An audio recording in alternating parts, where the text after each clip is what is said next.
انگریزی کے مشہور ناول دا ونچی کوڈ کا اردو ترجمہ مقدس پیالہ، مصنف ڈین براؤن، مترجم محمد سعید عمران۔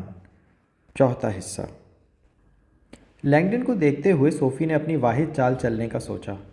بیزو فوج تمہیں کسی بھی وقت حراست میں لے سکتا ہے، جبکہ میں تمہیں اس میوزیم سے باہر نکال سکتی ہوں۔ اس کے لیے ہمیں ابھی قدم اٹھانا ہوگا۔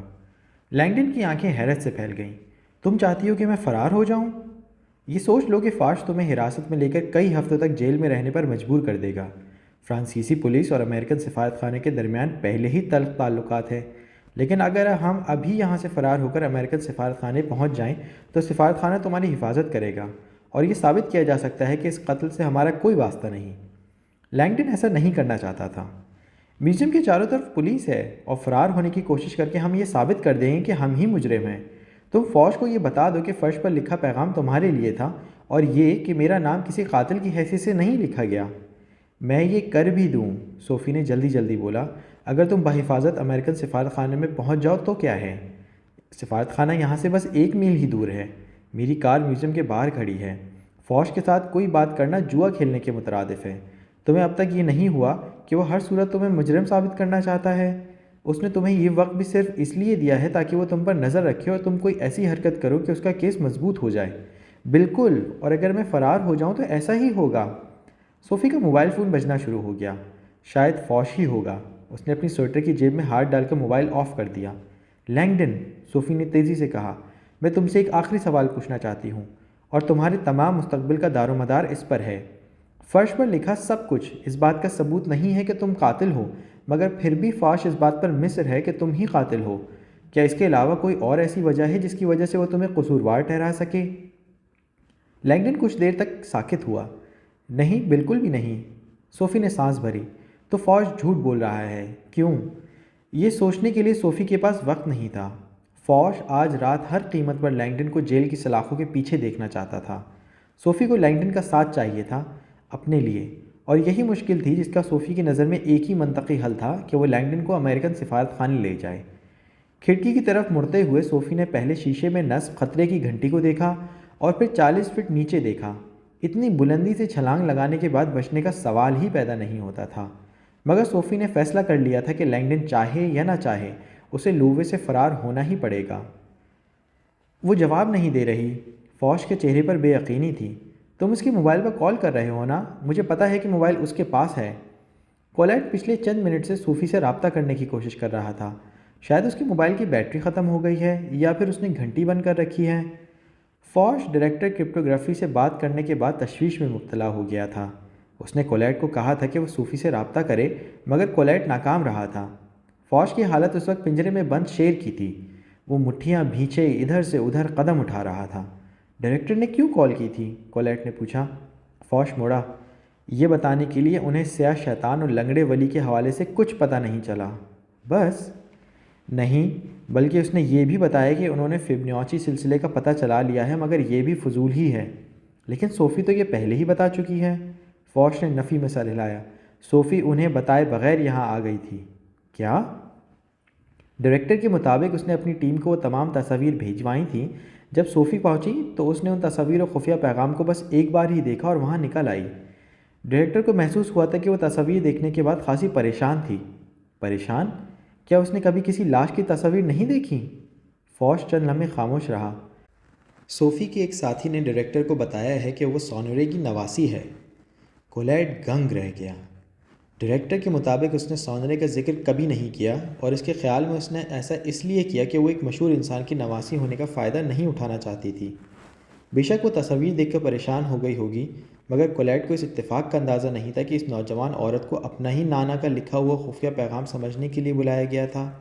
پھر بھی صوفی کا رویہ سمجھ سے بالا تر تھا، لیکن اسے فبوناچی نمبرز کے بارے میں پتہ تھا اور اس نے ہی ہمیں آ کر یہ بتایا تھا۔ یہ سمجھ نہیں آتا کہ وہ کسی کو اس بارے میں بتائے بغیر وہاں سے کیوں چلی آئی۔ کولیٹ کے خیال میں اس کی ایک ہی وجہ تھی، اور وہ یہ کہ سانرے نے اس امید پر پیغام لکھا تھا کہ کرپٹوگرافی ڈپارٹمنٹ کو یہ پیغام دکھایا جائے گا اور اس کی نواسی کو بھی اس کے بارے میں علم ہو جائے گا، اور یہ پیغام کسی حوالے سے اس کی نواسی سے تعلق رکھتا ہے۔ وہ سوچ رہا تھا کہ اگر ایسا ہے تو اس پیغام سے صوفی کو کیا پتہ چلا، اور اس سب میں لینگڈن کا کیا کردار ہے؟ اس سے پہلے کہ کولیٹ اپنے ان خیالات سے فوج کو آگاہ کرتا، میوزیم کی خاموش فضا میں ایک تیز گھنٹی بجنے کی آواز گونجنے لگی۔ لگ یہی رہا تھا کہ یہ گھنٹی گرینڈ گیلری کے اندر بجی ہے۔ فوج کولیٹ کی طرف مڑا۔ لینگڈن پہ نظر رکھو، وہ ابھی تک ریسٹ روم میں ہے، کولیٹ نے لیپ ٹاپ پر موجود سرخ نقطے کو دیکھتے ہوئے کہا۔ شاید اس نے کھڑکی توڑ دی ہے۔ کولیٹ جانتا تھا کہ لینگڈن زیادہ دور نہیں جا سکتا۔ اگرچہ پیرس کے قوانین کے مطابق آگ لگنے کی صورت میں 15 فٹ سے اونچی کھڑکیاں توڑ دینی چاہیے، مگر لووے میوزیم کی دوسری منزل پر واقع ڈینگن ون کی کھڑکی سے نیچے کودنا خودکشی کے مترادف تھا۔ ریسٹ روم کی کھڑکی سے نیچے لووے کی دیوار سے چند فٹ دور ہی کیروسل کی سڑک تھی۔ میرے خدا، کولیٹ نے لیپ ٹاپ کی اسکرین کی طرف دیکھتے ہوئے کہا، وہ کھڑکی کے سرے کی طرف جا رہا ہے۔ لیکن فوج پہلے ہی حرکت میں آ چکا تھا۔ اس نے ہولسٹر سے پستول نکالا اور دفتر سے نکل گیا۔ کولیٹ نے حواس باختگی میں اسکرین کی طرف دیکھا۔ سرخ ٹمٹماتا ہوا نقطہ کھڑکی کے بالکل سرے پر پہنچ چکا تھا۔ تب ایک انہونی سی بات ہوئی۔ نقطے نے عمارت کے احاطے سے باہر کی طرف حرکت کی۔ یہ کیا ہو رہا ہے؟ کولیٹ نے سوچا۔ کیا لینگڈن کھڑکی کے سرے پر ہے یا خدایا؟ کولیٹ اچھل کر اپنے قدموں پر کھڑا ہو گیا۔ نقطہ دیوار سے باہر کی طرف چلا گیا تھا۔ سگنل کچھ دیر کے لیے لرزا اور پھر نقطہ عمارت کی احاطے سے تقریباً 10 فٹ باہر جا کر رک گیا۔ بٹن دباتے ہوئے کولیٹ نے پیرس کا نقشہ کھولا اور جی پی ایس کو اس کے ساتھ مربوط کیا۔ وہ اب پھر سے نقطے کا مقام دیکھ رہا تھا۔ نقطہ بالکل ساکت تھا، کیروسیل کی سڑک کے بالکل درمیان۔ لینگڈن کھڑکی سے کود چکا تھا۔ فوج گرینڈ گیلری میں بھاگتا رہا جب اسے واکی ٹاکی سے کولیٹ کی آواز سنائی دی۔ وہ کود چکا ہے، کولیٹ چیخ رہا تھا۔ وہ باہر سڑک پر ہے اور بالکل ساکت ہے۔ خدائے، لگتا ہے اس نے خودکشی کر لی ہے۔ فوج نے کولیٹ کی بات سنی لیکن وہ سمجھے بغیر بھاگتا رہا۔ یوں لگ رہا تھا کہ راہداری کبھی ختم نہیں ہوگی۔ جیسے ہی وہ سونری کی لاش کے پاس سے گزرا، گھنٹی کی آواز اونچا ہونا شروع ہو گئی۔ کولیٹ کی آواز پھر سنائی دی۔ وہ حرکت کر رہا ہے، او میرے خدا، وہ زندہ ہے۔ لینگڈن حرکت کر رہا ہے۔ فوج نے دوڑ جاری رکھی۔ وہ راہداری کی طوالت کو کوس رہا تھا۔ وہ بہت تیزی سے حرکت کر رہا ہے۔ کولیٹ ابھی تک بول رہا تھا۔ وہ کیروسل پہ جا رہا ہے۔ اس کی رفتار میں اضافہ ہوتا جا رہا ہے۔ وہ بہت تیزی سے حرکت کر رہا ہے۔ فوج ریسٹ روم کی دروازے کی طرف بھاگا۔ گھنٹی کی وجہ سے واکی ٹاکی پر آواز بمشکل سنائی دے رہی تھی، مگر کولیٹ اب تک بول رہا تھا۔ وہ کسی گاڑی میں ہوگا، مجھے یقین ہے کہ… گھنٹی کی آواز کولیٹ کے الفاظ پر غالب آ گئی۔ فوج پستول تانے مردانہ ریسٹ روم میں داخل ہو گیا۔ اس نے نہایت احتیاط سے کمرے کا جائزہ لیا۔ کمرہ بالکل خالی تھا، سارے ٹوائلٹ بھی خالی تھے۔ فوج نے کھڑکی کے ٹوٹے ہوئے شیشے کی طرف دیکھا۔ وہ تیزی سے کھڑکی کی طرف بڑھا اور اس کے کنارے سے نیچے دیکھا۔ لینگڈن کہیں نظر نہیں آ رہا تھا۔ فوج حیران تھا کہ ایسا خطرناک کام کوئی مداری ہی کر سکتا ہے۔ اتنی بلندی سے گر کر بچنا مشکل تھا۔ اچانک گھنٹی کی آواز بند ہو گئی۔ اب واکی ٹاکی سے کولیٹ کی آواز آ رہی تھی۔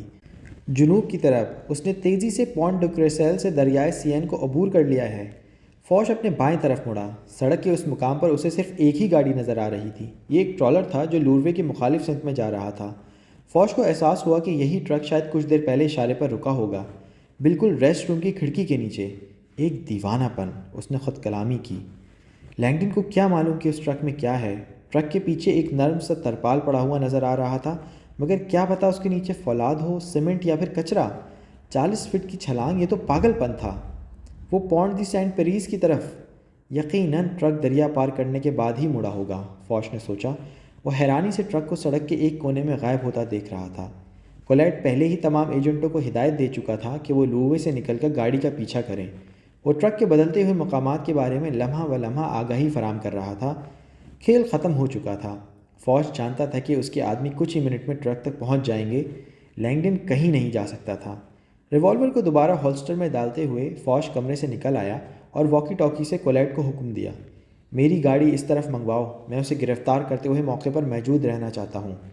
راہداری میں چلتے ہوئے فوج نے سوچا کہ کیا لینگڈن چھلانگ لگانے کے بعد زندہ بچا ہوگا، مگر اب یہ کوئی مسئلہ نہیں تھا۔ لینگڈن نے فرار ہو کر اپنے آپ کو مجرم ثابت کر دیا تھا۔ ریسٹ روم سے تقریباً 15 فٹ کے فاصلے پر لینگڈن اور صوفی گرینڈ گیلری کی تاریکی میں کھڑے تھے۔ انہوں نے اپنے آپ کو بڑی مشکل سے پوشیدہ رکھا ہوا تھا۔ فوج ان کے قریب سے گزر کر ریسٹ روم چلا گیا تھا۔ خطرے کی گھنٹی بھی بند ہو چکی تھی اور پولیس کی گاڑیوں کے سائرن کی آوازیں لووے سے باہر جاتی محسوس ہو رہی تھیں۔ فوج بھی گرینڈ گیلری سے واپس جا چکا تھا۔ باہر جانے کے لیے یہاں سے تھوڑی دور ہنگامی سیڑھیاں ہیں، صوفی نے کہا۔ اب حفاظتی گارڈ یہاں سے جا رہے ہیں، ہم بآسانی یہاں سے نکل سکتے ہیں۔ لینگڈن سمجھ گیا تھا کہ اب انکار کرنا فضول ہے۔ سینٹ سلپس کا وسیع اور کشادہ ہال کسی مقبرے کی طرح پرسکوت تھا، جس میں لوبان کی ہلکی ہلکی مہک پھیلی ہوئی تھی۔ اس کی تاریخ پیرس کی مشہور عمارتوں میں سے سب سے انوکھی تھی۔ یہ چرچ اس منہدم شدہ عمارت کی جگہ تعمیر کیا گیا تھا جو کہ مصری دیوی ایسس کا معبد تھی۔ اس کی عمارت فن تعمیر کا اعلیٰ نمونہ تھی اور اس کا موازنہ نوٹر ڈیم کے گرجا گھر کے ساتھ کیا جا سکتا تھا۔ اسی چرچ کی مقدس عمارت میں مارکوئز ڈی سیڈے اور باڈلیئر کو بپتسمہ کیا گیا تھا۔ مشہور مفکر وکٹر ہیوگو کی شادی بھی اسی عمارت میں ہوئی تھی۔ ساتھ ہی منسلک مدرسے کی عمارت تھی جہاں پر اس چرچ کی تفصیلی تاریخ اور کئی تاریخی دستاویزات موجود تھیں۔ اس کے علاوہ یہ مدرسہ کئی خفیہ تنظیموں کے اجلاس کے لیے بھی استعمال ہوتا رہا تھا۔ سیلاس نے سسٹر سینڈرین کے چہرے پر بے چینی کے آثار محسوس کیے۔ وہ اسے احاطے میں لے آئی۔ تم امریکی ہو؟ سسٹر سینڈرین نے پوچھا۔ میری پیدائش فرانس کی ہے، سیلاس نے جواب دیا۔ میں اسپین میں بھی رہا ہوں اور آج کل امریکہ میں پڑھ رہا ہوں۔ سسٹر سینڈرین نے سر ہلا دیا۔ وہ خاموش آنکھوں والی ایک چھوٹے جسم کی مالک عورت تھی۔ اور تم نے کبھی سینٹ سلپس نہیں دیکھا؟ میں اسے بھی ایک گناہ ہی سمجھتا ہوں۔ یہ چرچ دن میں زیادہ خوبصورت نظر آتا ہے، مگر اس وقت مجھے موقع دینے کا شکریہ۔ راہب نے اس کی درخواست کی تھی۔ یقیناً تمہاری پہنچ کافی اوپر تک ہے۔ سیلاس سوچ کر رہ گیا کہ سسٹر سینڈرین کو کوئی اندازہ نہیں کہ اس کی پہنچ کہاں تک ہے۔ جیسے ہی سسٹر سینڈرین اسے کرسیوں کی قطاروں سے آگے لے کر گئی، سیلاس احاطے کی سادگی دیکھ کر بہت متاثر ہوا۔ نوٹر ڈیم میں رنگ برنگے مصوری کے نمونے، خوبصورت لکڑی اور آرائش و زیبائش کا کافی کام ہوا تھا، مگر سینٹ سلپس میں ایسی کوئی بات نہیں تھی۔ اس کا سکوت ایک سادہ اور پروقار ہسپانوی چرچ کی یاد دلاتا تھا، اور اسی سادگی نے اسے مزید خوبصورت بنا دیا تھا۔ سیلاس نے چھت کی طرف نگاہ اٹھائی۔ اسے ایسا لگا جیسے وہ ایک بہت بڑے اور الٹے بحری جہاز کے نیچے کھڑا ہے۔ آج پریوری آف سیون کا جہاز بھی ہمیشہ کے لیے ڈوبنے والا تھا۔ سیلاس چاہ رہا تھا کہ سسٹر سینڈرین اسے اکیلا چھوڑ دے تاکہ وہ سکون سے اپنا کام پورا کر سکے۔ اگرچہ وہ بآسانی اسے قابو کر سکتا تھا، مگر اس نے فیصلہ کیا تھا کہ اشد ضرورت کے بغیر طاقت کا استعمال بالکل نہیں کرے گا۔ وہ چرچ کی عورت ہے اور اس میں اس کا کوئی قصور نہیں ہے کہ پرائری نے پتھر چھپانے کے لیے اس چرچ کا انتخاب کیا ہے، اور ان کے گناہ کی سزا ایک معصوم راہبہ کو نہیں ملنی چاہیے۔ مجھے شرمندگی ہے کہ میری وجہ سے تمہیں زحمت ہوئی۔ بالکل نہیں، تم پیرس میں کم وقت کے لیے آئے ہو، اس لیے سینٹ سلپس دیکھے بغیر تمہیں واپس نہیں جانا چاہیے۔ ویسے چرچ میں تمہاری دلچسپی تعمیراتی ہے یا تاریخی؟ دراصل میری اس چرچ میں دلچسپی روحانی ہے۔ سسٹر سینڈرین نرم سی ہنسی۔ یہ تو کچھ کہے بغیر سمجھ آ رہا ہے۔ اچھا، ہم آغاز کہاں سے کریں؟ سیلاس کی نظریں چبوترے پر مرتکز ہو گئیں۔ میرا خیال ہے کہ تمہیں مزید زحمت دینے کی ضرورت نہیں ہے، میں خود ہی چرچ دیکھ لوں گا۔ میرے لیے کوئی مسئلہ نہیں ہے، سسٹر سینڈرین نے کہا۔ جاگ تو میں چکی ہوں۔ سیلاس رک گیا۔ وہ بالکل سامنے والی بینچ کے پاس پہنچ چکے تھے اور چبوترا بس 15 گز کے فاصلے پر تھا۔ وہ تیزی سے سسٹر سینڈرین کی طرف مڑا۔ مجھے بالکل عام آدمیوں کی طرح گھومنے پھرنے کی عادت نہیں ہے، اور مجھے دعا مانگنے کے لیے بھی اکیلے وقت چاہیے۔ سسٹر سینڈرین ہچکچائی۔ اوہ اچھا ٹھیک ہے، میں چرچ کے عقب میں تمہارا انتظار کروں گی۔ سیلاس نے اپنا بھاری ہاتھ اس کے کندھے پر رکھا اور اس کی آنکھوں میں جھانکا۔ میں پہلے ہی تمہاری نیند خراب کر چکا ہوں، تمہیں اب سو جانا چاہیے۔ میں چرچ دیکھ کر خود ہی چلا جاؤں گا۔ کیا تمہیں یقین ہے؟ ہاں، مجھے تنہائی میں دعا کرتے ہوئے مزہ آتا ہے۔ اچھا، جیسے تمہاری مرضی۔ سیلاس نے اس کے کندھے سے اپنا ہاتھ ہٹا دیا۔ اچھی طرح اپنی نیند پوری کرو سسٹر، خدا کرے کہ تم پر سلامتی ہو، تم پر بھی۔ سسٹر سینڈرین سیڑھوں کی طرف بڑھی۔ خیال رکھنا کہ جب تم باہر جاؤ تو دروازہ ٹھیک طرح سے بند کر دینا۔ ہاں ٹھیک ہے۔ سیلاس نے اسے سیڑھیاں چڑھتے ہوئے دیکھا، تب وہ پہلی قطار سے آگے بڑھا اور جھک گیا۔ خاردار بیلٹ اس کے گوشت میں پیوست ہو رہا تھا۔ اے خدا، میں اپنے آپ کو آج کے کام کے لیے پیش کرتا ہوں۔ چبوترے کے اوپر بالکنی میں چھپی سسٹر سینڈرین نے نیچے جھانکا۔ سیلاس اپنے گھٹنوں پر جھکا ہوا تھا۔ اس کی روح میں ایک عجیب سا خوف بھرا ہوا تھا، جس کی وجہ سے وہ حرکت کرنے سے قاصر تھی۔ چند لمحوں کے لیے اسے ایسا لگا کہ یہی وہ دشمن ہے جس سے اسے خبردار کیا گیا تھا، اور آج کی رات شاید اسے ان احکامات کی تعمیل کرنی پڑی جو اسے کافی عرصے پہلے دیے گئے تھے۔ اس نے فیصلہ کیا کہ وہ یہیں رہ کر اس کی ساری حرکات دیکھے گی۔ تاریکی سے باہر آتے ہی لینگڈن اور صوفی خاموشی سے ہنگامی سیڑھیوں کی طرف بڑھنے لگے۔ لینگڈن یوں محسوس کر رہا تھا کہ وہ کسی جاسوسی فلم میں کوئی کردار ادا کر رہا ہے جس میں جوڈیشل پولیس کا کیپٹن اسے قتل کی واردات میں ملوث کر چکا ہے۔ لینگڈن نے سرگوشی کی۔ یہ بھی تو ہو سکتا ہے کہ فوش نے خود وہ پیغام فرش پر لکھا ہو، صوفی نے جواب دیا۔ ناممکن۔ لینگڈن ابھی پر یقین نہیں تھا۔ وہ مجھے یہ مجرم ثابت کرنا چاہتا ہے۔ شاید اس نے سوچا ہو کہ فرش پر میرا نام لکھنے سے اس بات کو تقویت مل سکتی ہے۔ فیبوناچی نمبر، پی ایس ڈاونچی کا خاکہ اور دیویوں کی علامات، یہ صرف میرا نانا ہی لکھ سکتا ہے۔ لینگڈن جانتا تھا کہ وہ ٹھیک کہہ رہی ہے۔ ثبوتوں کی علامات کا ایک دوسرے کا کافی قریبی تعلق تھا۔ 5 کونی ستارہ، ویٹرووین مین، ڈاونچی، دیوی اور حتیٰ کہ فیبوناچی نمبر، یہ ایک نہایت پیچیدہ معمہ تھا۔ اور اس نے دن کو مجھے جو فون کال کی تھی، صوفی نے مزید اضافہ کیا، وہ مجھے کچھ بتانا چاہتا تھا۔ مجھے یقین ہے کہ وہ اسی معاملے کے بارے میں مجھے کچھ بتانا چاہتا تھا۔ لینگڈن نے تیوری چڑھائی۔ او سیاہ شیطان، او لنگڑے ولی۔ اس کی خواہش تھی کہ وہ یہ سب کچھ باتیں سمجھ سکتا اور تاکہ وہ اس مشکل صورتحال سے نکل سکے۔ اس کا فرار ہو جانا بھی فوج کی نظروں میں مجرم ثابت کر چکا تھا۔ راستہ زیادہ دور نہیں ہے، صوفی نے کہا۔ کیا یہ ممکن ہے کہ وہ ہند سے اس سارے معاملے کو حل کرنے کی کنجی ہیں؟ لینگڈن ایک دفعہ بیکن کی دستاویزات میں چھپے خفیہ کوڈ پر کام کر چکا تھا، جس میں الفاظ کی کچھ لائنیں دراصل کوڈ کو سمجھنے کی کنجی ہوتی ہیں۔ میں ان ہندسوں کے بارے میں ہی سوچ رہا ہوں۔ جمع، خارج القسمت، مضروب میں ریاضی کے حوالے سے کچھ سمجھ نہیں آ سکی، اور پھر بھی ان ہندسوں کا مطلب فیبوناچی کا سلسلہ ہے، جو محض اتفاق نہیں ہے۔ یہ اتفاق نہیں ہے۔ فیبوناچی ہندسوں کا استعمال میرے نانا کا میری طرف ایک اور اشارہ ہے، جیسا کہ اس نے انگریزی میں پیغام لکھا اور ایک فن پارے کی طرح اپنی جسم کو ترتیب دیا اور پھر اپنے اوپر 5 کونی ستارہ بنایا۔ یہ سب کچھ صرف اور صرف میری توجہ حاصل کرنے کے لیے تھا۔ 5 کونی ستارے کا تمہارے لیے کیا معنی ہے؟ جب میں چھوٹی تھی تو ہم دونوں تفریح کے لیے ٹارٹ کارڈ کھیلا کرتے تھے، اور میری نشانی کا کارڈ ہمیشہ 5 کونیاں ستارے والی گڈی سے نکلتا تھا۔ مجھے یقین ہے کہ وہ کارڈ پھینٹا بھی کرتا تھا، مگر یہ ہمارے لیے ایک اتفاق ہی بن گیا تھا۔ لینگڈن کے جسم میں ایک بار پھر سرد سی لہر دوڑ گئی۔ وہ ٹارٹ بھی کھیلتے تھے؟ قرون وسطیٰ کا اطالوی کھیل جو کہ خارج المذہب علامات سے بھرپور تھا۔ لینگڈن نے ٹارٹ کے بارے میں اپنی نئی آنے والی کتاب کا ایک پورا حصہ وقف کر رکھا تھا۔ اس کھیل میں 22 کارڈ ہوتے تھے۔ ہر کارڈ کا ایک علیحدہ نام ہوتا تھا، جسے خاتون پوپ، ملکہ، ستارہ وغیرہ۔ بنیادی طور پہ یہ کھیل ان خیالات کا اظہار کرنے کے لیے بنایا گیا تھا جو کہ چرچ نے اس دور میں خارج المذاہب قرار دیے تھے۔ آج کل یہ کارڈ نجوم اور قسمت کا حال بتانے والے ایک پیشے کے طور پر استعمال کرتے ہیں۔ ٹارٹ کا کھیل میں مقدس نسوانیت کو ایک 5 کونی ستارے سے ظاہر کیا جاتا ہے۔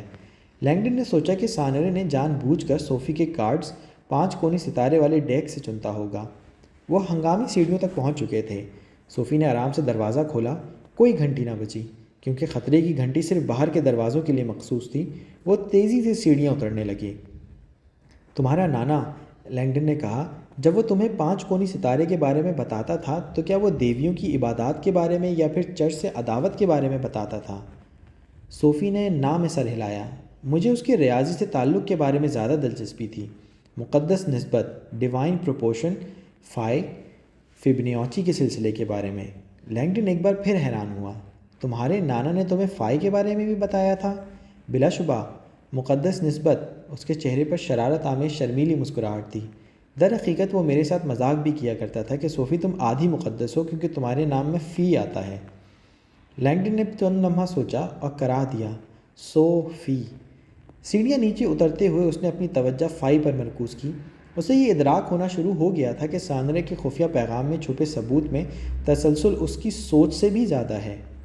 ڈاونچی، فیبوناچی نمبر، 5 کونی ستارہ۔ ناقابل یقین طور پر ان تمام چیزوں کا فن کی تاریخ سے ایک بنیادی تعلق تھا، اور یہی وہ موضوع بھی تھا جو کہ لینگڈن پڑھاتا تھا۔ فائی۔ اسے ہارورڈ کے وہ لیکچرز یاد آئے جن میں اس نے فائی کا تعارف کروایا تھا۔ فائی 1.618۔ اس ہندسے کو سنہری تناسب مطلب گولڈن ریشو بھی کہا جاتا تھا۔ فیبوناچی کے ہندسے اسی نسبت سے آگے بڑھتے تھے، یعنی کہ اگر ایک ہندسے کو سنہری تناسب سے ضرب دی جاتی تھی تو جواب اگلے ہندسے کے طور پر آتا تھا۔ اس سے بھی حیرت انگیز چیز یہ تھی کہ یہ نسبت انسانی اور حیوانی زندگی کے ہر گوشے میں جھلکتی تھی۔ ایک عام انسان کو اگر ناف تک ناپا جائے اور اس پیمائش کو اس نسبت سے ضرب دی جائے تو انسان کا پورا قد معلوم ہو سکتا ہے۔ شہد کی مکھیوں کے چھتے میں نر اور مادہ مکھیوں کی نسبت بھی یہی آتی ہے۔ اس کے علاوہ بھی فائی یا سنہری نسبت زندگی کے ہر پہلو میں نظر آتی ہے۔ لینگڈن کو یاد آیا کہ جب اپنے لیکچر کے دوران اس نے ویٹرووین مین کی تصویر دکھائی تھی تو طالب علم حیران ہوئے تھے کہ کسی فن پارے کا سنہری نسبت سے کیا تعلق ہو سکتا ہے۔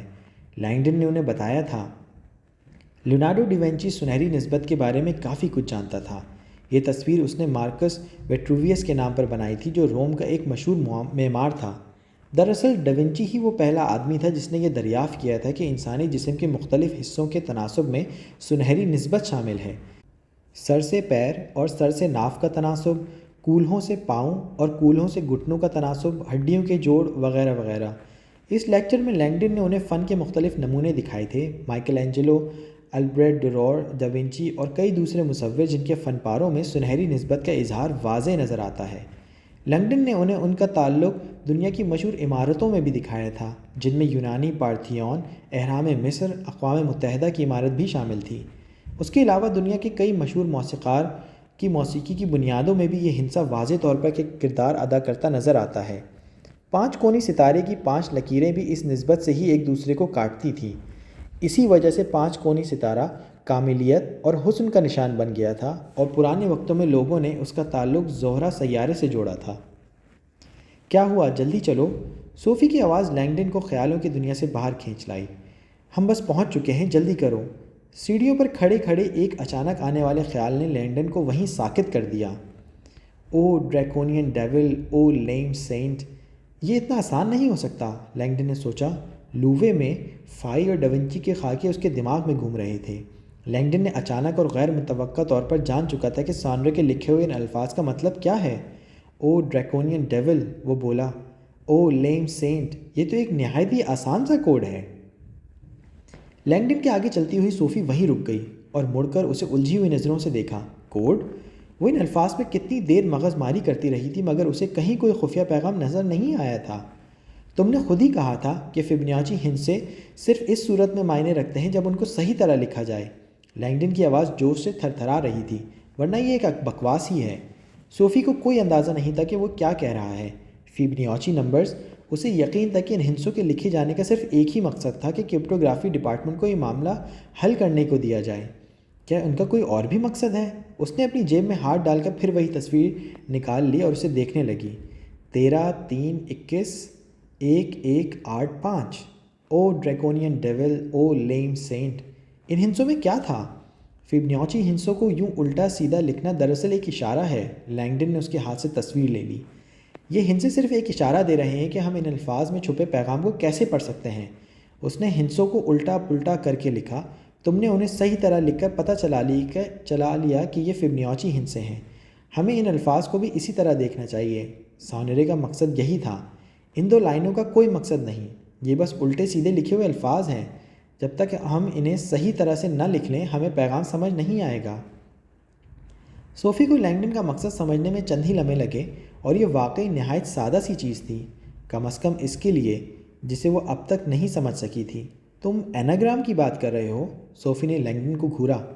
لینگڈن صوفی کی آنکھوں میں غیر یقینی دیکھ رہا تھا جس کی وجہ بھی سمجھ آ رہی تھی۔ ایناگرام کو چند لوگ ہی سمجھ سکتے تھے۔ آج کل لفظوں کے کھیل کے طور پر استعمال ہونے والی یہ اصطلاح دراصل تاریخی طور پر ایک مقدس اہمیت کی حامل تھی۔ قبالہ کی پراسرار تعلیمات میں ایناگرام کا استعمال بہت زیادہ تھا، یعنی عبرانی زبان کے کسی لفظ کے حروف کو الٹ پلٹ کر ایسے لکھنا کہ کوئی بامعنی لفظ بن جائے۔ 15ویں اور 16ویں صدی کے فرانسیسی بادشاہوں کو اس بات کا اتنا یقین تھا کہ ایناگرام جادوئی اہمیت کے حامل ہیں، اسی لیے وہ اپنی اہم دستاویزات پر مہر لگانے سے پہلے ان دستاویزات کو ماہرین الفاظ کے حوالے کر دیتے تھے تاکہ وہ ان میں لکھے الفاظ کے مختلف ایناگرام کو ڈھونڈ سکیں۔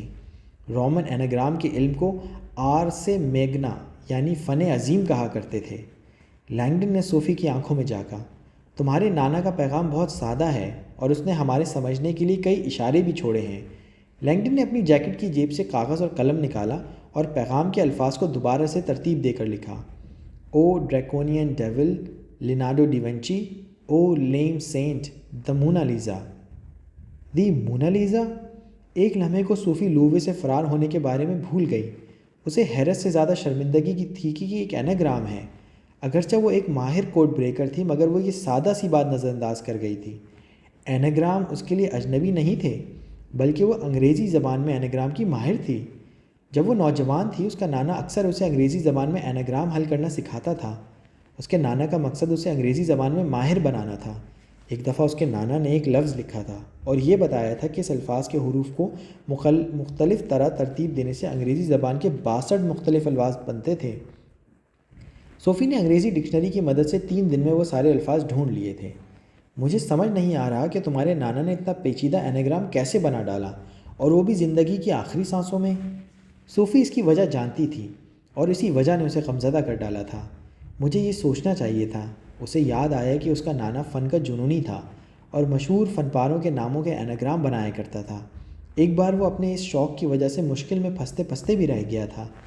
ایک انٹرویو کے دوران اس نے کیوبا کی جدت پسند تحریک کے بارے میں ناپسندیدگی کا اظہار کرتے ہوئے یہ بتایا تھا کہ پکاسو کی ایک مشہور پینٹنگ وائل میننگ لیس ڈوڈل کا ایناگرام تھا۔ پکاسو کے مداحوں نے اس کا کافی برا منایا تھا۔ میرے نانا نے شاید یہ مونا لیزا والا ایناگرام کافی عرصے پہلے بنایا ہوگا، صوفی نے لینگڈن کو دیکھتے ہوئے کہا، اور آج اس کا نانا نے استعمال کیا ہے۔ اسے ایسا لگا جیسے اس کی نانا کی لاش کے الفاظ پکار رہی ہو، مونا لیزا، لیونارڈو ڈیوینچی۔ یہ اس کی سمجھ سے باہر تھا کہ اس کے آخری الفاظ ایک مشہور فن پارے کے بارے میں کیوں تھے۔ نہیں، یہ اس کے آخری الفاظ نہیں تھے، اس نے سوچا۔ کیا اسے مونا لیزا کی تصویر دیکھنی چاہیے؟ کیا اس کے نانا نے مزید کوئی پیغام وہاں تو نہیں چھوڑا؟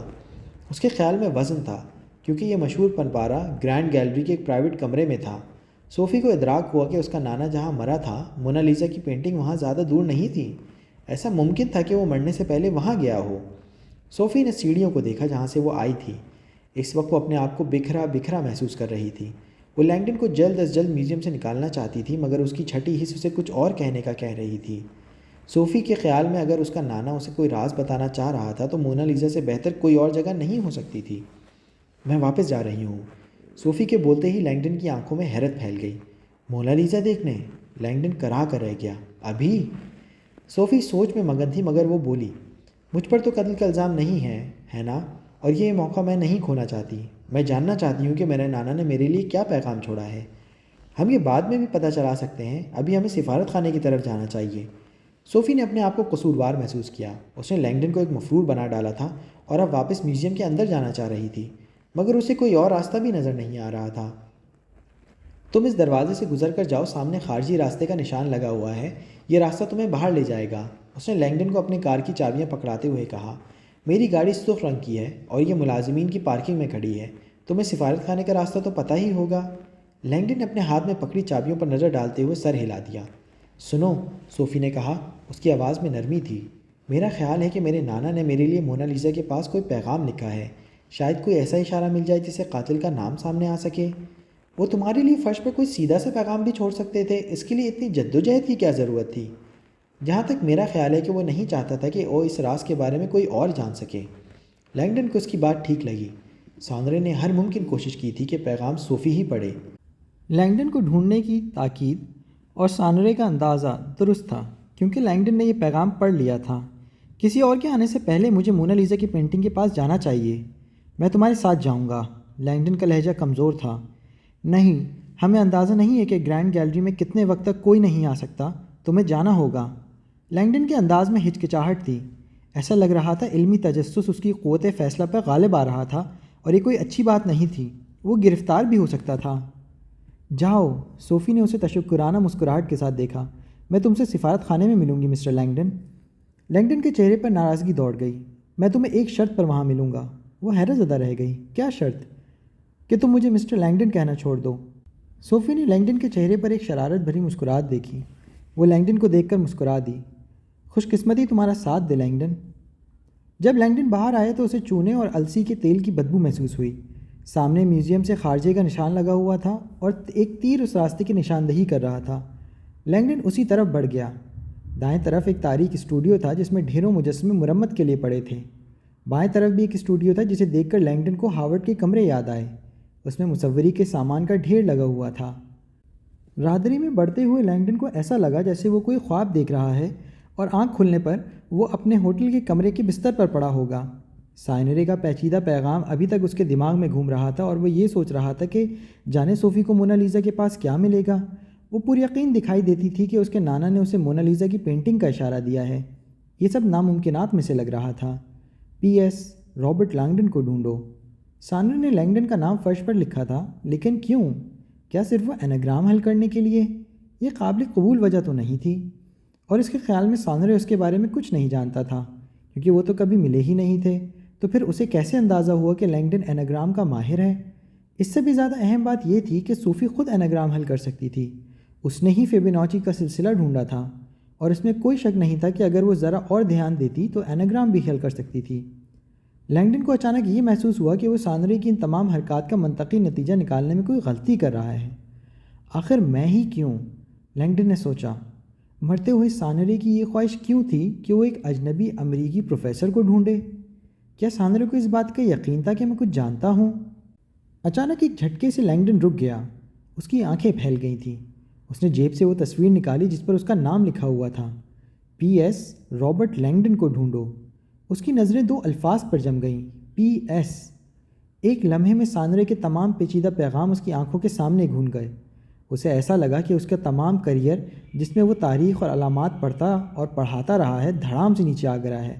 سانرے نے مرنے سے چند لمحے پہلے جو کچھ کیا تھا اب اس کی وجہ سمجھ آنے لگی تھی۔ لینگڈن کی سوچ کے پہیے چلنے لگے اور وہ یہ سوچنے لگا کہ جو نتیجہ وہ نکال رہا ہے اس کے کیا اثرات ہو سکتے ہیں۔ کیا ابھی بھی وقت ہے؟ مگر اب یہ سوچنا فضول تھا۔ وہ واپس مڑا اور بھاگتے ہوئے سیڑھیوں کی طرف جانے لگا۔ سیلاس پہلی قطار میں جھکا ہوا یہ ظاہر کر رہا تھا کہ وہ دعا میں مصروف ہے۔ بہت سارے گرجوں کی طرح سینٹ سلپس بھی ایک رومی سلیب کی شکل میں بنا ہوا تھا، جس کا درمیانی حصہ مرکزی قربان گاہ کی طرف جاتے ہوئے ایک چھوٹے حصے کو کاٹتا تھا۔ ان دونوں حصوں کا ملاپ مرکزی محراب کے نیچے تھا اور یہ چرچ کا دل مانا جاتا تھا۔ آج کی رات سینٹ سلپس اپنا راز کہیں بھی نہیں چھپا سکے گا۔ بائیں طرف سیلاس نے پہلی قطار کے اختتام پر دیکھا وہ جگہ جس کی نشاندہی کی گئی تھی۔ یہی ہے۔ بھورے پتھریلے فرش میں گڑی پیتل کی ایک پٹی چمک رہی تھی۔ چرچ کے فرش پر یہ پٹی ایک سنہری لکیر سی بنا رہی تھی۔ اس لکیر میں نشانات لگے ہوئے تھے۔ سیلاس کو بتایا گیا تھا کہ ایک شمسی گھڑی ہے جو کہ دھوپ کے ساتھ ساتھ وقت بتاتی ہے۔ گلاب کی لکیر، مطلب روز لائن۔ آہستگی سے سیلاس نے اپنے دائیں سے بائیں جاتی ہوئی اس لکیر کو دیکھا جو کہ ایک عجیب سے زاویے سے مڑ رہی تھی۔ چرچ کی باقی تعمیر کے ساتھ اس کا کوئی توازن نظر نہیں آ رہا تھا۔ مرکزی قربان گاہ کے پاس وہ لکیر ایک بھدے زخم کی طرح چرچ کو چیرتی ہوئی نظر آ رہی تھی، جہاں سے یہ چرچ کے شمالی حصے میں جا کر ختم ہو رہی تھی۔ ایک بہت ہی غیر متوقع چیز موجود تھی، ایک مصری ستون، اوبیلسک۔ یہ ایک بہت ہی بڑا مصری ستون تھا جہاں سے سنہری لکیر 90 درجے کے زاویے پر عمودی موڑ کاٹ رہی تھی۔ یہاں سے یہ تقریباً 33 فیٹ کے آگے جا کر اسی ستون کے بالکل سامنے ختم ہو رہی تھی۔ انہوں نے وہ پتھر اسی سنہری لکیر میں چھپایا تھا۔ جب سیلاس نے معلم کو سینٹ سلپس کا بتایا تھا تو وہ یقین نہیں کر رہا تھا، مگر جب اس نے یہ بتایا کہ سب نے ہی اس جگہ کا بتایا ہے تو وہ یقین کر گیا۔ اس نے جب یہ بتایا تھا کہ پتھر سنہری لکیر میں چھپایا گیا ہے تو وہ شدید حیران ہوا تھا۔ مطلب کہ گلاب کی لکیر؟ معلم نے سیلاس کو فوراً اس کی اہمیت بتائی تھی۔ ایک پیتل کی لکیر جو کہ چرچ کے فرش پر شمالاً جنوباً بنائی گئی ہے، یہ ایک قدیم شمسی گھڑی کے طور پر استعمال ہوتی تھی۔ سورج کی روشنی ہر روز ایک مختلف زاویے سے اس لکیر پر پڑتی تھی جس سے سالانہ تاریخیں ماپی جاتی تھیں۔ اسے گلاب کی لکیر کہا جاتا تھا۔ صدیوں سے گلاب کی علامت نقشوں پر استعمال ہوتی آئی تھی۔